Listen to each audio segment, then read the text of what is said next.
It's looking, yep, it's looking like my new snitch location is going to be up here in the apartment buildings or whatever, these office buildings now.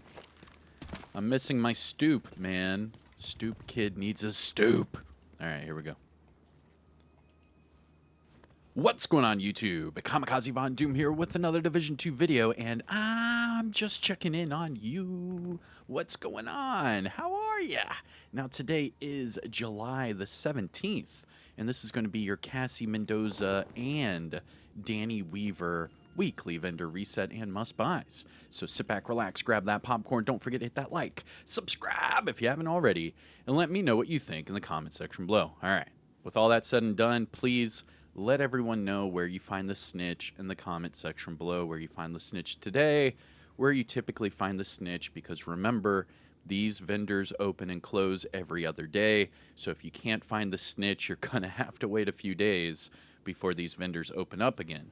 So for my snitch location today, here's exactly where the snitch is. My coordinates are 1945 by 4641. And all I did was fast travel to the DZ East Charlie checkpoint, and then I just went right outside, and I am on the second level. All right. Now, with all that said and done, pick up the bounty, and you will be able to see the bounty on your screen. Go to details, and you can click abort bounty, and you can keep it for later. As long as your global difficulty setting is on heroic, you'll be able to keep all heroic bounties. Now, we need to look for the white shopping cart icon on the map, and that will be the location of our wandering vendors. Oh, here's one right here. So Danny Weaver is in Southwest, just outside of Air and Space Museum. But we typically go to, there she is. So Cassie is in West End. So we need to fast travel to the, we'll go to the classified assignment, and then we'll go over there. So what we're going to do is hit up Cassie Mendoza first. We'll figure out what she has for sale this week, and then we'll double back to Danny Weaver, because Danny Weaver, it's just textiles. A lot of people don't really care too much about the textiles. It is free exotics and things like that, but they want to know more about Cassie Mendoza. So we'll do that one first, and then we'll double back to good old Danny. Now, if you haven't already, hit that thumbs up, support the channel. You know the whole YouTube spiel. Making our way to 102,000 subscribers. Hostile broadcast picked up. And in this location, it looks like Cassie will be in the bottom of this house. And this is also a location for some of the side missions if you've never done them. So here we go. And if say there's enemies right here, you can just run right in here, and it's a safe zone. You see where it says in the bottom of the screen, it says entered safe zone. So if enemies are right here shooting you, and you run in here, they will not be able to shoot you or follow you, just so you know. That way, if you're getting chased down or whatever, and you just want to see Cassie, Right here. you can just run in here. All right, so right here, Stephen Shore, or Stephen Shore, whatever. This is a side mission. And then I believe this is another side mission here. The guy's name disappears after the side mission is over. But here's Cassie Mendoza. You can timestamp it, do whatever you need to, but here we go. Nice of you to swing by. Now, starting off at the top, she has the named items, and this comes with a disclaimer. So if you are new or returning to the game and you have not unlocked these bottom two named items, then Cassie Mendoza will not sell them. So to unlock the Shield Splinterer, what you need to do is hunt down and eliminate all of the Year 1 hunters. Open up the, which one's that? The ivory? The ivory chest. There you go, in the base of ops. Once you do that, you will receive this weapon, and then she'll sell it every week thereafter. Now, the off-white box is associated with the hunter-killer chest piece. So this one is linked to Warlords of New York. So you have to hunt down and eliminate all of the hunters that are linked to Warlords of New York, and then you have to go to the Haven settlement and open up the off-white box to receive this chest piece. And after that, Cassie will sell it every week thereafter. So that's how to unlock these two if you do not see them in your inventory. Now, starting off at the top, we have the Darkness. This is the named marksman rifle with perfect eyeless. And this week, it comes with stability. This is not the best marksman rifle in the game. I personally have never used it. It's just not. It's not a good variant. The marksman rifle, it shoots. It's not shooting too fast or too slow. It's just like dead in the middle, and that damage is like a third of what you could do with like an M700. So where marksman rifles go, this one being in the middle is not where you want. You either want it to shoot extremely fast or hit extremely hard. So that's why I've never used this one. But it's here, and well, Perfect Eyeless, you can match that up with Trauma or Perfect Trauma and go for headshots, and that could be pretty dirty. Moving on, we have the Chain Killer talking about headshots. This is the named Walker Harris chest piece with Perfect Headhunter. Now, this one, weapon handling and explosive resistance. This is the same one that we saw yesterday during our normal weekly vendor reset. The only difference is that this one's with Cassie. Now, the Chain Killer, what I would do with this one is just, I would recalibrate the explosive resistance for headshot damage. And then that way you could go headshot weapon handling. That way you could get, good accuracy and stability for that headshot. And then just spec all headshots because remember, Perfect Headhunter, you don't get that extra 450% damage unless you're over 150% headshot damage.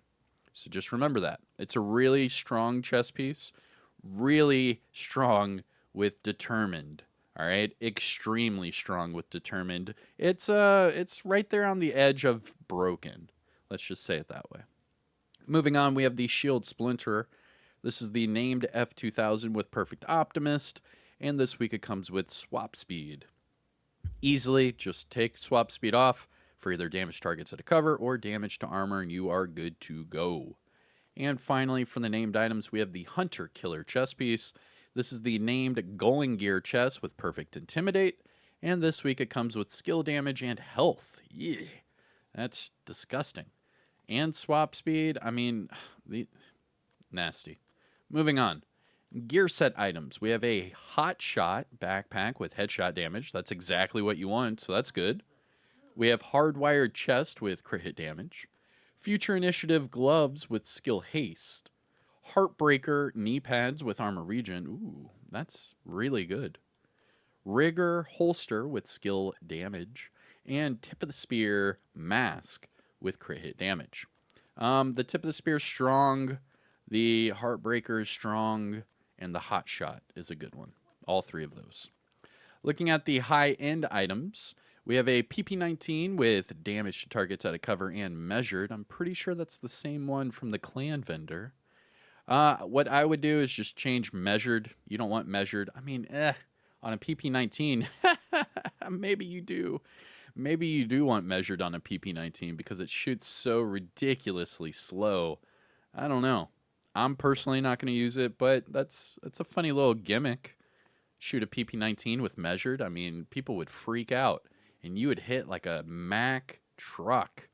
I don't know. It's kind of interesting. Moving on, M45A1, damage to targets out of cover, and vindictive. Looking at the gear items, we have Providence Defense backpack with safeguard, crit chance, and skill haste. And Sokolov Concern knee pads with crit chance and armor regen. Ooh. Those are really good knee pads. Just change the weapon damage to an armor core. Crit chance, armor regen. Sokolov Concern, you don't really need crit chance. You need crit hit damage there. But, that could probably put you at max crit chance and then just roll everything else on the entire build. Crit damage, armor regen. That could be very strong. I'm going to look into that. I love armor regen builds. Love them. For the mods, we have Headshot 7.8 and Drone Scan Range of 8.6. Now, must buys, things to look for from Cassie Mendoza. Out of all of the named items, the Chain Killer was okay. Just put Headshot on there. And then the Shield Splinter's okay. Just put damage to targets out of cover on there. It You should like what look you see? something like the one I have on my character right now. All right. Agent? Hostile That is broadcast it detected. for Cassie. So quick review: Chain Killer, Shield Splinterer, Hot Shot, Heartbreaker, Tip of the Spear, maybe the PP19, and then the Sokolov Concern knee pads. So there are 7 items to look for with Cassie. All right. Even though half of them are just copy and paste from yesterday, actually, the vendor reset. I don't like how they do Cassie. I really don't. Because half of her items are just copy and paste from the other vendors, and then the other ones are just lackluster. They said years ago that they were going to have Cassie Mendoza sell exotics, but they never did anything at all, ever. I don't know. Civilians Maybe I'm in just danger. talking to a wall at this point with that. All right, here we go. We are going to Danny Weaver. Oh, yeah, there's that invisible wall right here. Here's the infamous invisible wall. It's been here since year 1. It's just a weird invisible wall. Oh, but you can... Oh, you can freaking... What? I can combat roll through it, but I can't run through it. Oh, see? I never knew that. Year 6 into the game, and I never knew. I never even tried rolling through the invisible wall. Well, now you know. Because it's my show. All right, here we go. Danny Weaver. Timestamp it. Do whatever you need to. Here we go. You need to unload some And stuff? Danny has a very, very short inventory this week. Holy crap. We only have 5 caches here. 2 exotics. A field proficiency, and then 2 optimizations. Ish. I mean, at this point, look how many textiles I have. I'm over 250,000 textiles. Over. And this is what? It's barely 1,000 textiles. Thanks for I don't know. Civilians in distress. I wish we had like a huge vendor inventory that we could choose from with our textiles and just go ham and just get rid of them. You have to earn textiles. It's not game breaking or anything. You have to earn your textiles. So why not give us things to buy with them, even if it's materials? Do something better with these vendors. Ugh. All right, rant over. Now, let me know in the comments what you get out of your caches. And here's what I get. Pestilence and the capacitor. All right, and then what did we have? We had a field proficiency, right? I have too many of those to open. Meh. Gabbage. Gabbage. And then, of course, you had your optimization. This will just give you some materials. Nothing too crazy. And that, my dear agents, is your weekly vendor reset and must-buys for Cassie Mendoza and Danny Weaver.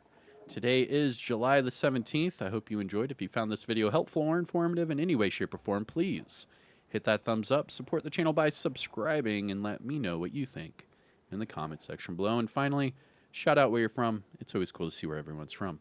But that's it for me. I'm probably going to be on Twitch streaming, so make sure to follow me over there. All right. Take care now. Bye-bye, Dean. I'll see you in the next one. Peace out. All right, let's go fuck shit up.